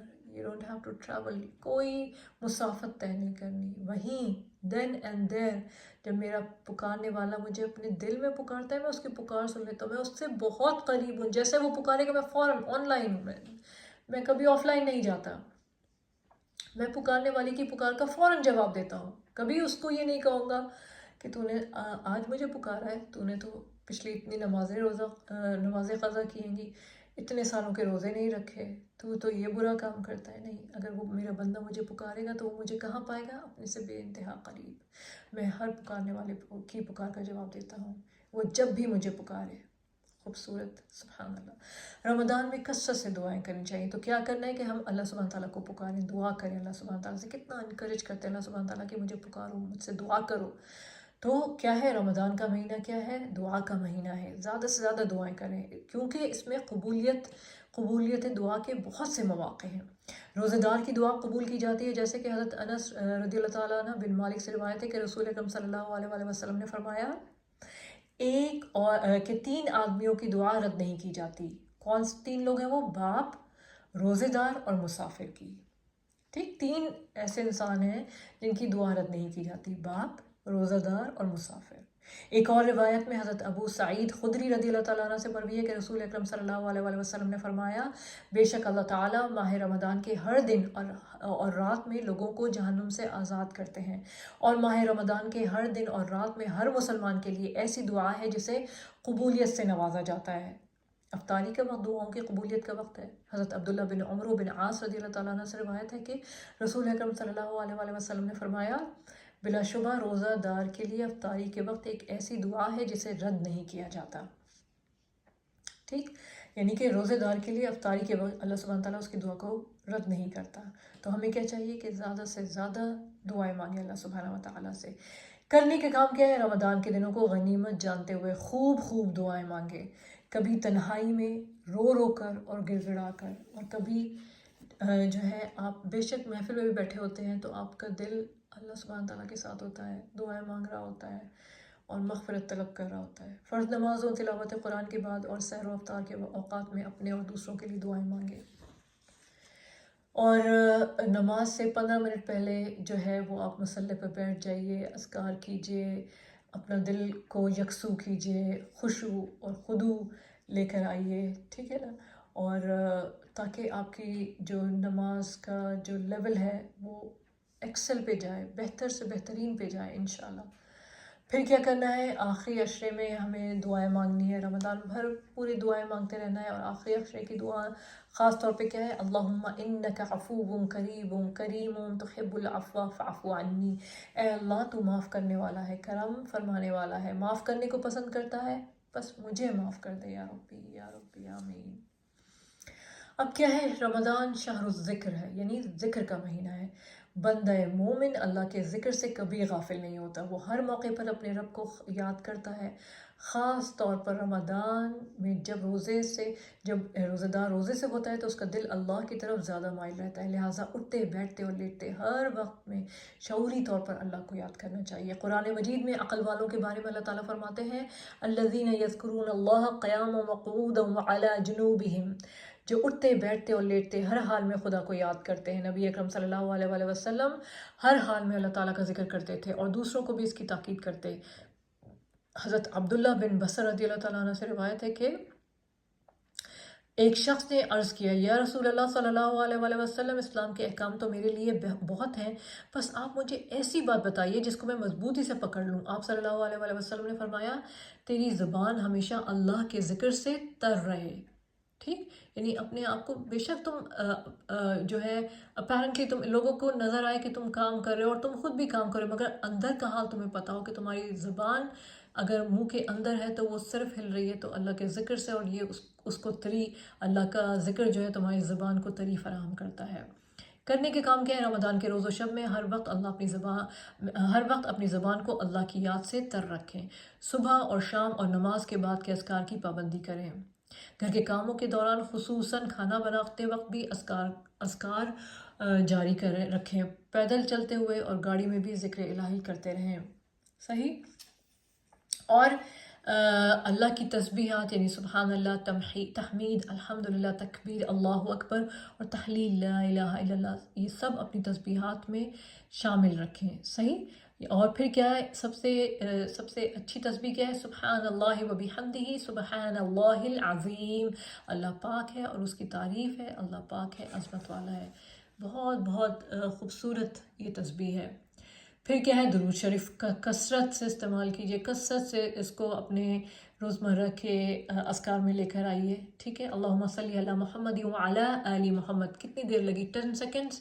اے اللہ محمد صلی اللہ علیہ وسلم اور آل محمد صلی اللہ علیہ وآلہ وسلم پر رحمت نازل فرما، بس سب سے چھوٹا درود ہے یہ، ٹھیک ہے۔ کیا؟ اللہم صلی علی محمد وعلی آل محمد، بس۔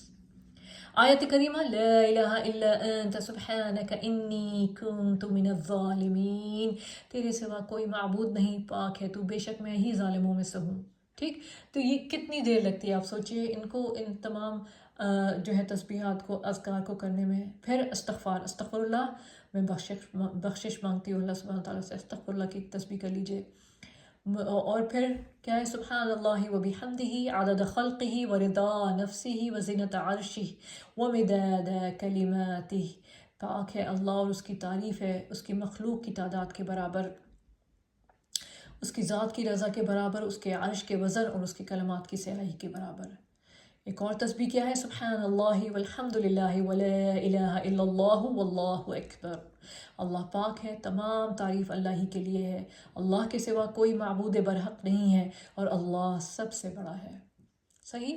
خوبصورت ہمیں نصیحتیں کی جا رہی ہیں، اللہ سبحانہ تعالیٰ اور اس کے نبی صلی اللہ علیہ وسلم ہمیں بتا رہے ہیں کہ دیکھو تم اس طرح سے اپنے آپ کو الائن کرو رمضان کے مہینے میں خاص طور پہ۔ تو ہمیں پتہ چلا کہ رمضان کیا ہے؟ شہر مغفرت ہے، رمضان مغفرت کا، برکت کا، رحمت کا، صبر کا مہینہ ہے، ٹھیک ہے، ذکر کا مہینہ ہے، ہمیں بہت بہت اذکار کرنے، اپنی زبان کو تر رکھنا ہے اللہ کے ذکر سے۔ اب کیا ہے؟ باہمی ہمدردی، یہ تو سب کچھ ہم نے اپنے لیے کیا، اب کیا ہے؟ باہمی ہمدردی کا مہینہ ہے۔ رمضان کیا ہے؟ شہر المعاسہ، یعنی رمضان کے مہینے میں باہمی ہمدردی کرنی ہے، ایک دوسرے کو پیچھے نہیں چھوڑنا، ایک سیلفش نہیں ہونا کہ صرف میرا روزہ تو پھر میرا افطار، میری سحری۔ رمضان کے مہینے کو نبی اکرم صلی اللہ علیہ وآلہ وسلم نے کیا فرمایا؟ شہر المواسع قرار دیا، یعنی کہ انسانوں کے ساتھ باہمی ہمدردی اور غم خواری کا مہینہ ہے۔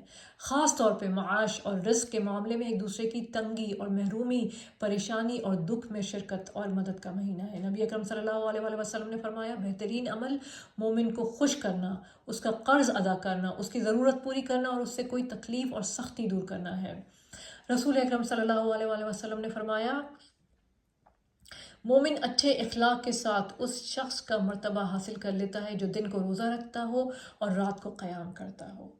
ٹھیک، روزہ دار کو ماہ رمضان میں خود بھوکا پیاسا رہ کر دل میں ان حاجت مندوں کا درد محسوس کرنے کا موقع ملتا ہے جو اکثر و بیشتر فقر و فاقہ میں مبتلا رہتے ہیں۔ یہ اس کے دل کے اندر نرمی پیدا ہوتی ہے اور وہ دوسروں کی ضروریات پوری کرنے کے لیے کوشش کرتا ہے۔ جب آپ خود کسی کے شوز میں آ کے گرتے ہیں نا، تب آپ کو پتہ چلتا ہے، کیونکہ ہمارے دسترخوان، ہمارے فریجز تو بھرے ہوتے ہیں کھانے سے، مگر جب ہم اللہ سبحانہ تعالیٰ کے لیے یہ کھانا چھوڑتے ہیں اور اپنی ہنگر پینس کو فیل کرتے ہیں، اپنے بھوک میں جو ہمارے پیٹ میں درد ہوتا ہے، جو ہماری کمزوری ہوتی ہے، جب ہم اس کو محسوس کرتے ہیں تب ہمیں پتہ چلتا ہے کہ وہ انسان جس کو کھانا میسر نہیں ہے، وہ تو روزانہ ہر وقت سال کے 12 مہینے اسی مشقت سے گزرتا ہے، اسی تکلیف سے گزرتا ہے۔ تو رمضان میں اسلاف کی مساجد جو تھیں کھانوں سے بھر جایا کرتی تھیں، وہ فقراء اور مساکین کو کھانا کھلایا کرتے تھے جو ہمارے اسلاف ہوتے تھے۔ ٹھیک ہے نا؟ کیوں؟ کیونکہ جس نے بھی کھانا کھلایا کسی کو تو اللہ اس کے ساتھ محبت کرتے ہیں، کیونکہ جب کوئی مسلمان کسی مسلمان کو کھانا کھلاتا ہے تو کیا ہوتا ہے؟ وہ اللہ کی محبت میں کھلاتا ہے نا۔ اللہ سبحانہ تعالیٰ کا ارشاد ہے کہ کیا وَيُطْعِمُونَ الطَّعَامَ عَلَىٰ حُبِّهِ مِسْكِينًا وَيَتِيمًا وَأَسِيرًا الدَّهْرَ، وہ اللہ کی محبت میں مسکین، یتیم اور قیدی کو کھانا کھلاتے ہیں۔ حضرت عائشہ صدیقہ رضی اللہ تعالیٰ عنہ سے مروی ہے کہ ایک مرتبہ نبی کریم صلی اللہ علیہ وآلہ وسلم کے پاس کہیں سے گوہ آئی، آپ صلی اللہ علیہ وآلہ وسلم نے اسے تناول فرمایا اور نہ ہی اس سے منع فرمایا۔ تو عائشہ رضی اللہ تعالیٰ عنہ فرماتی ہیں کہ میں نے عرض کیا اے اللہ کے رسول، کیا ہم یہ مسکینوں کو نہ کھلا دیں؟ آپ صلی اللہ علیہ وآلہ وسلم نے فرمایا جو چیز تم خود نہیں کھاتے وہ انہیں بھی مت کھلاؤ، یعنی کہ آپ صلی اللہ علیہ وآلہ وسلم کو پسند نہیں تھی تو وہ دوسرے کھا سکتے تھے، مگر آپ صلی اللہ علیہ وسلم جو کہ چیز مجھے نہیں پسند اپنے لیے، تو میں وہ کیسے دوسروں کو آفر کر دوں؟ کرنے کا کام کیا ہے؟ رمضان میں اللہ کی تمام مخلوق کے ساتھ خیر و بھلائی کے طریقے سوچیں، باہمی الفت و محبت کی فضا کو رواج دیں، فیملی کے ساتھ مل کر افطار کریں، رشتہ داروں، ہمسایوں، دوستوں کو افطار پر مدعو کریں، بیواؤں، یتیموں اور محتاجوں اور بیماروں کی خبر گیری کریں، ہسپتالوں میں مریضوں اور ان کے لاواحقین کی ضروریات پوری کرنے کے لیے جائیں، قیدیوں کی احوال پرسی اور ممکنہ مدد کریں۔ عورتوں کے لیے یہ باتیں ممکن نہیں ہوتی، مگر اگر کر سکتے ہیں کہیں پہ تو، کیونکہ قیدی بھی تو انسان ہی ہے نا، ان میں سے بہت سارے مسلمان بھی ہوں گے، ان مسلمانوں میں سے بہت سارے جو ہے وہ اپنے گناہوں سے توبہ بھی کر رہے ہوں گے اور روزہ بھی رکھ رہے ہوں گے۔ ٹھیک، کسی سوالی کو خالی ہاتھ نہ لوٹائیں۔ ٹھیک ہے، بزرگوں کا احترام اور بچوں کے ساتھ شفقت کا سلوک عام دنوں کی نسبت زیادہ کریں، اقربا سے صلہ رحمی کریں اور ان کی ضروریات معلوم کریں تاکہ ان کی مدد کر سکیں۔ آپس میں ناراض عزیز و اقارب کی صلح کروائیں، جو روٹھے ہوئے ہیں انہیں منا لیں، لوگوں کی طرف سے دل صاف کریں اور ان کے قصور معاف کر دیں تاکہ ہر ایک کے ساتھ احسان کر سکیں۔ نیکیوں کے کام میں کسی نہ کسی کو اپنے ساتھ شریک کر لیں، اس طرح بہت سے کام آسان ہو جائیں گے۔ اپنے دوستوں اور ساتھیوں کے ساتھ مل کر مختلف اشیاء ضرورت، کھانا، کپڑا، کارڈز، ایسی چیزیں بانٹیں۔ عورتیں جن دنوں میں نماز ادا نہ کر سکتی ہوں تو وہ پریشان ہو جاتی ہیں، اس کے لیے کیا کریں کہ وہ ذکر کریں، ٹھیک ہے، تلاوت سن لیں، لیکچر سن لیں، ٹھیک ہے، خدمت خلق میں آگے بڑھیں، اپنا کام کریں، افطاریاں بنا کر بھیجتے ہیں، ٹھیک ہے نا؟ تو یہ کام کر سکتے ہیں، بہت سارے اور کام ہیں کرنے والے انشاءاللہ۔ حذیفہ رضی اللہ تعالیٰ عنہ سے روایت ہے کہ رسول اکرم صلی اللہ علیہ وآلہ وسلم نے فرمایا جس کا خاتمہ ہوا اور اس نے اللہ سے ثواب حاصل کرنے کی امید میں کسی مسکین کو کھانا کھلا رکھا ہو تو وہ جنت میں داخل ہوگا۔ جس کی زندگی کا خاتمہ ہوا اور اس نے اللہ سے ثواب حاصل کرنے کی امید میں روزہ رکھا ہو تو وہ جنت میں داخل ہوگا، اور جس کا اختتام اس صورت میں ہوا کہ اس نے اللہ تعالیٰ سے ثواب کی امید میں لا الہ الا اللہ پڑھا ہو تو وہ بھی جنت میں داخل ہوگا۔ یعنی یہ 3 کام اگر کرنے والے نے کر گیا تو وہ جنت میں داخل ہوگا. یہ حضور اکرم صلی اللہ علیہ وسلم نے فرمایا. یعنی کسی مسکین کو کھانا کھلا دینا اس کا آخری عمل ہوا، ٹھیک ہے، یا وہ ہے، یا وہ پھر اللہ سے ثواب حاصل کرنے کی نیت سے روزہ رکھا اس نے، یا پھر اس نے جو ہے وہ لا الہ الا اللہ پڑھا، تو وہ جنت میں داخل ہوگا انشاءاللہ.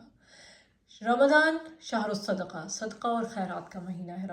رمضان سخت سخاوت کا مہینہ ہے. اس ماہ مبارک میں نبی اکرم صلی اللہ علیہ وآلہ وسلم کی سخاوت کی کوئی انتہا نہ رہتی. حضرت عبداللہ بن عباس رضی اللہ تعالیٰ عنہ بیان کرتے ہیں کہ رسول اکرم صلی اللہ علیہ وآلہ وسلم لوگوں کے ساتھ بھلائی کرنے میں بہت سخی تھے، اور رمضان میں جب جبرائیل علیہ السلام سے ملتے تو آپ صلی اللہ علیہ وآلہ وسلم اور بھی زیادہ سخی ہو جاتے. رمضان میں ہر رات جبرائیل علیہ السلام سے ملا کرتے، اور رمضان میں ہر رات جبرائیل علیہ السلام آپ صلی اللہ علیہ وآلہ وسلم سے ملا کرتے، اور نبی کریم صلی اللہ علیہ وآلہ وسلم رمضان گزرنے تک انہیں قرآن سناتے. جب جبرائیل علیہ السلام آپ صلی اللہ علیہ وآلہ وسلم سے ملتے تو آپ صلی اللہ علیہ وآلہ وسلم فیاضی میں تیز ہواؤں کی مانند ہو جاتے. یعنی تیز ہوائیں جیسے کہ ونڈز ہوتی ہیں، کتنی تیز چلتی ہیں، کوئی روک سکتا ہے ان کو؟ کوئی قید کر سکتا ہے؟ اس حدیث سے یہ بات سامنے آتی ہے کہ نبی اکرم صلی اللہ علیہ وآلہ وسلم رمضان میں باقی تمام سال کی نسبت زیادہ صدقہ اور خیرات کرتے، اور اس صدقے کا فائدہ ہر ایک کو پہنچتا. جس طرح تیز ہوا ہر جگہ پہنچ جاتی ہے، اسی طرح ہمیں بھی چاہیے کہ اس ماہ میں زیادہ سے زیادہ خرچ کریں، اور یاد رکھیں کہ صدقہ کرنے سے مال کم نہیں ہوتا، بلکہ اللہ تعالیٰ اس کا اجر کئی گنا بڑھا دیتے ہیں. اہل و عیال، رشتہ دار، فقراء اور مساکین پر خرچ کرنے کے علاوہ نیکی کے دیگر کاموں مثلا مساجد کی تعمیر و ترقی، مسافر خانوں کے قیام و بہتری، کنوؤں کی کھدائی اور پینے کے پانی کا انتظام بھی کرنا چاہیے. اور ہمیں پتہ ہے کہ ابھی لاسٹ منتھ یا ایک مہینے پہلے ہمارے مسلم بردرز جو ہیں کتنی تکلیف میں ہیں. ٹرکی میں، سیریا میں جو ارتھ کوئک آیا اس کے لیے ان کو کتنی تکلیف ہے. ان کے کتنے لوگ جو ہے وہ بلڈنگز کے نیچے آ گئے، کتنی فیملیز جو ہیں وہ ختم ہو گئیں، اور کتنے بچے بغیر ماں باپ کے ہیں، بغیر وہاں پہ گنجائش ہی نہیں ہے کہ مزید کوئی اسٹرکچر کھڑا کیا جا سکے، کیونکہ بلڈنگز کولیپس ہو گئی ہیں. اللہ سبحانہ تعالیٰ ان کو آسانی کرے. تو مطلب ہمیں آگے سے آگے بڑھ کر یہ تمام فلاح اور صدقہ و خیرات کے کام کرنے چاہیے ہیں. اسی طرح دین کی تعلیم و تبلیغ اور اس راہ میں نکلے ہوئے طالب علموں کے تعلیمی اخراجات پر خرچ کرنا بہترین صدقہ جاریہ کا کام ہے، کیونکہ فی سبیل اللہ خرچ کیے جانے والے مال کو اللہ تعالیٰ اپنے ذمے قرض شمار کرتے ہیں. یہ بہت بڑی خوشخبری. اللہ تعالیٰ ارشاد فرماتے ہیں من ذا الذی یقرض اللہ قرضا حسنا فیضاعفہ لہ اضعافا کثیرا. کون ہے وہ جو اللہ کو قرض حسنہ دے تاکہ اللہ اسے کئی گنا بڑھا کر اس کو واپس کر دے.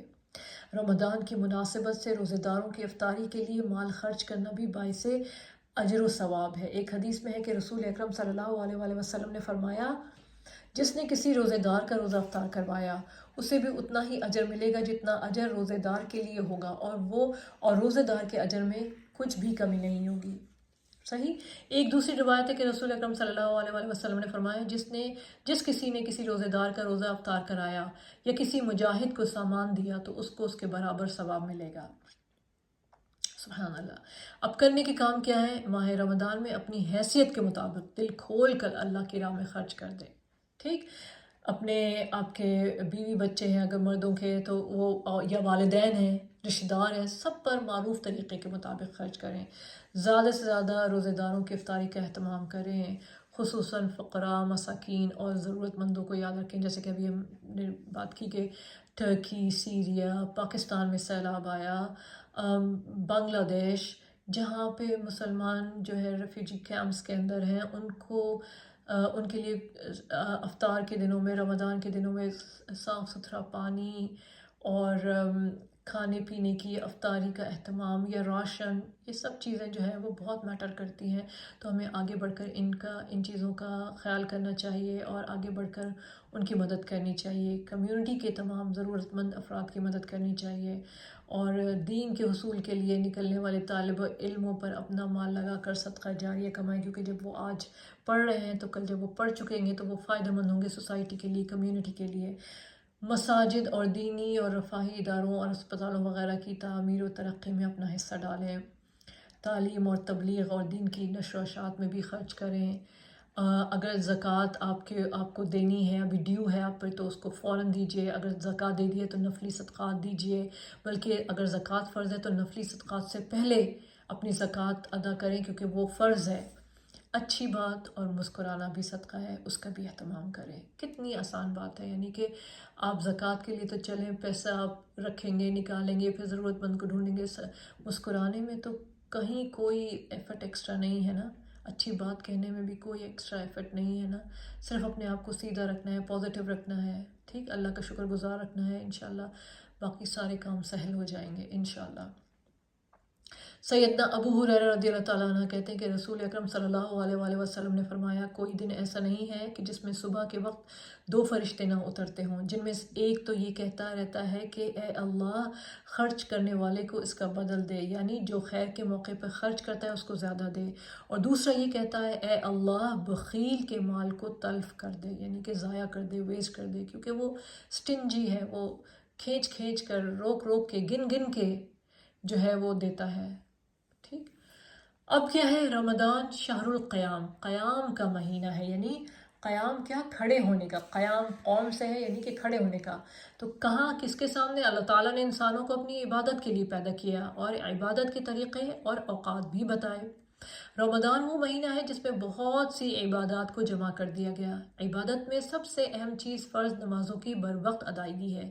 اس کے علاوہ نوافل، چاشت، اشراق وغیرہ اللہ کے قرب کا ذریعہ ہیں، اور رمضان کی راتوں میں خاص اخلاص کے ساتھ قیام کرنے پر پچھلے تمام گناہوں کی بخشش کی خوشخبری دی گئی ہے۔ نبی کریم صلی اللہ علیہ وآلہ وسلم نے فرمایا، جس نے ایمان کے ساتھ اور ثواب کی نیت سے رمضان کی راتوں میں قیام کیا، اس کے گزشتہ سارے گناہ معاف کر دیے گئے۔ اللہ کے نیک بندے ہمیشہ رات کی عبادت کا اہتمام کرتے ہیں۔ ارشاد باری تعالیٰ ہے، تتجافى جنوبهم عن المضاجع يدعون ربهم خوفا وطمعا ومما رزقناهم ينفقون۔ ان کے پہلو بستروں سے الگ رہتے ہیں، اب وہ اپنے رب کو خوف اور امید کی حالت میں پکارتے ہیں، اور اس میں سے جو ہم نے ان کو رزق دیا ہے وہ خرچ کرتے ہیں۔ عام دنوں میں قیام اللیل کرنا ایک مشکل کام ہے، لیکن رمضان کی برکت اور باجماعت نماز تراویح کی صورت میں یہ آسان ہو جاتا ہے۔ متقین کی صفات بیان کرتے ہوئے اللہ تعالیٰ نے فرمایا، كانوا قليلا من الليل ما يهجعون وبالاسحار هم يستغفرون۔ وہ رات کو کم سوتے ہیں اور سحر کے وقت استغفار کرتے ہیں۔ کون؟ متقی لوگ جو اللہ سے ڈرتے ہیں، ان کی صفات ہیں یہ، سبحان اللہ، کہ وہ کیا کرتے ہیں، رات میں کم سوتے ہیں اور سحر کے وقت استغفار کرتے ہیں۔ رسول اکرم صلی اللہ علیہ وآلہ وسلم نے فرمایا، فرض نماز کے بعد افضل ترین نماز رات کی نماز ہے۔ ابو امامہ سے روایت ہے کہ رسول اکرم صلی اللہ علیہ وآلہ وسلم نے فرمایا، تہجد ضرور پڑھا کرو، کیونکہ وہ تم سے پہلے صالحین کی روش ہے اور تمہارے لیے اپنے رب کے قرب کا وسیلہ، گناہوں کو مٹانے کا ذریعہ اور گناہوں سے بچنے کا سبب ہے، یعنی کہ گناہ مٹ بھی جائیں گے اور آئندہ گناہ نہ ہو، اس سے بچو گے بھی کیسے؟ جب تم قیام اللیل کرو گے یا تہجد یا رات کی نماز پڑھو گے۔ رمضان میں تراویح پڑھنا سنت ہے اور نبی کریم صلی اللہ علیہ وآلہ وسلم کے قول اور فعل دونوں سے ثابت ہے۔ آپ صلی اللہ علیہ وآلہ وسلم اپنے صحابہ کو بھی قیام رمضان کی ترغیب دیتے تھے۔ تراویح جماعت کے ساتھ پڑھنا زیادہ افضل ہے۔ آپ صلی اللہ علیہ وآلہ وسلم نے اپنے گھر والوں اور بیویوں کو بھی تراویح کی جماعت میں شریک کیا اور طویل قیام کیا، خصوصاً آخری عشرے میں رات کے قیام کے لیے جگایا۔ حضرت ابو ذر رضی اللہ تعالیٰ عنہ فرماتے ہیں کہ ہم نے رسول اکرم صلی اللہ علیہ وآلہ وسلم کے ساتھ روزے رکھے۔ آپ صلی اللہ علیہ وآلہ وسلم نے 23ویں رات تک ہمارے ساتھ رات کی نماز نہیں پڑھی، یعنی تراویح، پھر 23ویں رات کو ہمیں لے کر کھڑے ہوئے یہاں تک کہ تہائی رات گزر گئی، پھر 24ویں رات کو نماز نہ پڑھائی، لیکن 25ویں رات کو آدھی رات تک نماز تراویح پڑھائی۔ ہم نے عرض کیا، یا رسول اللہ صلی اللہ علیہ وآلہ وسلم، ہماری آرزو تھی آپ صلی اللہ علیہ وآلہ وسلم باقی رات بھی ہمارے ساتھ نوافل پڑھتے۔ آپ صلی اللہ علیہ وآلہ وسلم نے فرمایا، جو شخص امام کے ساتھ اس کے فارغ ہونے تک نماز میں شریک رہا، اس کے لیے پوری رات کا قیام لکھ دیا گیا۔ پھر آپ صلی اللہ علیہ وآلہ وسلم نے پھر آپ صلی اللہ علیہ وآلہ وسلم نے 27ویں رات تک نماز نہ پڑھائی. 27ویں رات کو پھر کھڑے ہوئے اور ہمارے ساتھ اپنے گھر والوں اور عورتوں کو بھی بلایا، یہاں تک کہ ہمیں اندیشہ ہوا کہ فلاح کا وقت نہ نکل جائے. صحیح؟ یہاں تک کہ ہمیں 27ویں رات کو پھر آپ صلی اللہ علیہ وسلم کھڑے ہوئے اور اپنے گھر والوں کو بھی بلا لیا اور عورتوں کو بھی بلا لیا، یہاں تک کہ اندیشہ ہمیں یہ ہوا کہ فلاح کا وقت نہ نکل جائے. راوی کہتے ہیں کہ میں نے ابو ذر سے پوچھا فلاح کیا ہے، تو انہوں نے فرمایا سحری. فلاح یعنی سحری کا وقت نہ نکل جائے. تو اب کرنے کے کام کیا ہے کہ اشراق اور چاشت کے نوافل کی ادائیگی کا اہتمام کریں. قریبی مسجد میں نماز تراویح با جماعت ادا کریں. خاص طور پہ مرد ہیں تو ان کو گھر سے بھیجیں، مسجد میں جائیں، اور اگر عورتیں ہیں تو اگر جا سکیں، بآسانی بچوں کی وجہ سے نہیں جا پاتی ہیں تو بے شک گھر میں کریں. تراویح سے پہلے ان آیات کا ترجمہ پڑھ کر جائیں جو امام پڑھنے جا رہا ہے. نمازوں میں صرف نوافل کی تعداد پر نہیں بلکہ دل کی کیفیت اور خشوع پر بھی خاص توجہ دیں. فرض نمازوں میں عام دنوں کی نسبت لمبا قیام کریں. نمازوں میں سستی اور تاخیر منافقت کی علامت ہے. ہر فرض نماز کو اول وقت میں ادا کرنے کی کوشش کریں. سبحان اللہ. تو یہ سارے کام ہیں. اب آج کا ہمارا آخری ٹاپک کیا ہے؟ رمضان والعمرہ. رمضان اور عمرہ. اللہ کی گھر کی زیارت ہم سب کے دل کی تمنا ہے. حج اور عمرے کے لیے ہر مومن کا دل تڑپتا ہے. رمضان میں جہاں دیگر عبادت کا اجر و ثواب بڑھ جاتا ہے، وہاں عمرہ کا ثواب بھی حج کے برابر ہوتا ہے. اس کی دلیل ہمیں کہاں سے ملتی ہے؟ حضرت ابن عباس رضی اللہ تعالیٰ عنہ کہتے ہیں کہ رسول اکرم صلی اللہ علیہ وسلم حجۃ الوداع سے واپس ہوئے تو آپ صلی اللہ علیہ وسلم نے ام سنان انصاریہ سے دریافت کیا کہ تو حج کرنے نہیں گئی؟ انہوں نے عرض کیا کہ فلاں کے باپ یعنی میرے خاوند کے پاس 2 اونٹ پانی پلانے کے تھے، ایک پر تو وہ خود حج پر چلے گئے اور دوسرا ہماری زمین سیراب کرتا ہے. آپ صلی اللہ علیہ وآلہ وسلم نے اس پر فرمایا کہ رمضان میں عمرہ کرنا حج کے برابر یا میرے ساتھ حج کرنے کے برابر ہے. ایک اور روایت میں ہے کہ آپ صلی اللہ علیہ وآلہ وسلم نے فرمایا جب رمضان آئے تو عمرہ کر لینا، اس کا ثواب حج کے برابر ہے. ایک اور روایت میں ہے رمضان میں عمرہ کرنا میرے ساتھ حج کرنے کی مانند ہے. یعنی یاد رہے کہ رمضان میں عمرہ کرنا اجر کے اعتبار سے حج کے برابر ہے، لیکن اس کے ادا کرنے سے فرض حج جو ہے وہ ساقط نہیں ہوتا. یہ نہ سمجھے ہم کہ ہاں جی ہم نے رمضان میں جو کہ عمرہ کر لیا تو جو ہمارا فرض حج تھا وہ ساقط ہو گیا. نہیں، ہمیں ثواب جو ہے اللہ سبحانہ تعالیٰ کی رحمت سے ہمیں ثواب ایسا ملے گا کہ جیسے کہ ہم نے کسی نے حج کیا ہو، ہمارا عمرہ رمضان کے مہینے میں کیا ہوا اتنا اس کے برابر کا اجر ملے گا. مگر حج پھر بھی ہمیں کرنا ہوگا اگر ہم نے نہیں کیا، جو کہ ہم پر فرض ہے. صحیح. اب کرنے کا کام کیا ہے؟ استطاعت ہو اور اللہ کی توفیق ہو تو عمرے کے لیے ضرور جائیں. کمزوری، بیماری یا کسی وجہ سے جانا ممکن نہ ہو اور استطاعت رکھتے ہوں تو کسی اور کو عمرہ کروا دیں. یعنی کہ اگر آپ مالی حساب سے سیکیور ہیں اور مگر آپ فزیکلی کمزوری فیل کرتے ہیں تو کسی اور کو اپنی جگہ عمرہ کروا دیں. اگر عمرہ نصیب ہو جائے تو اس وقت کو زیادہ سے زیادہ اللہ کی عبادت میں گزاریں. کتنی خوبصورت بات ہے. صحیح کہ اگر آپ کو عمرہ نصیب ہو جائے تو پھر کیا کرنا ہے؟ تو پھر تو ظاہر سی بات ہے جو مقصد ہے آپ کا جانے کا وہاں پر آپ اس پر فل کنسنٹریٹ کیجئے، پورا کا پورا. صحیح. اور اپنی عبادات کو زیادہ سے زیادہ اپنے لیے فائدہ مند بنائیں. اللہ سبحانہ تعالیٰ سے دعا ہے کہ اللہ سبحانہ تعالیٰ میں ساتھ خیریت کے رمضان میں داخل کرے. اگلے ہمارے کچھ ٹاپکس ہیں جو رہ گئے ہیں وہ ہم اب اگلے سیشن میں انشاءاللہ ضرور اس کو پورا کریں گے. یعنی کہ آخری عشرہ، رمضان کا آخری عشرہ، رمضان اور اعتکاف، پھر عید کیسے منانی ہے، کیا سنتیں ہیں عید کی. ٹھیک ہے، تو یہ ٹاپکس ہم انشاءاللہ اگلے سیشن میں ضرور کور کریں گے. اللہ سبحانہ تعالیٰ سے دعا ہے کہ ہمیں فزیکلی اتنی اسٹرینتھ دے کہ ہم اپنے روزے بہتر طریقے سے رکھ سکیں اور انشاءاللہ اسپرچولی ہمیں اپلفٹ کرے. جیسے کبھی ہم نے نہ روزے رکھے ہوں اسپرچولی یعنی روحانی طور پر، اللہ سبحانہ تعالیٰ ہمیں اتنا ہمارے روزوں میں اتنی برکت دے اور اتنی ہمیں اپلفٹ کرے ہمارے روزوں سے کہ اس سے بہتر روزے، اس سے بہتر رمضان ہمیں پہلے نصیب نہ ہوا ہو. اسی دعا کے ساتھ میں اپنا آج کا سیشن جو ہے ختم کرتی ہوں. ربنا تقبل منا انک انت السمیع العلیم. السلام علیکم ورحمۃ اللہ وبرکاتہ.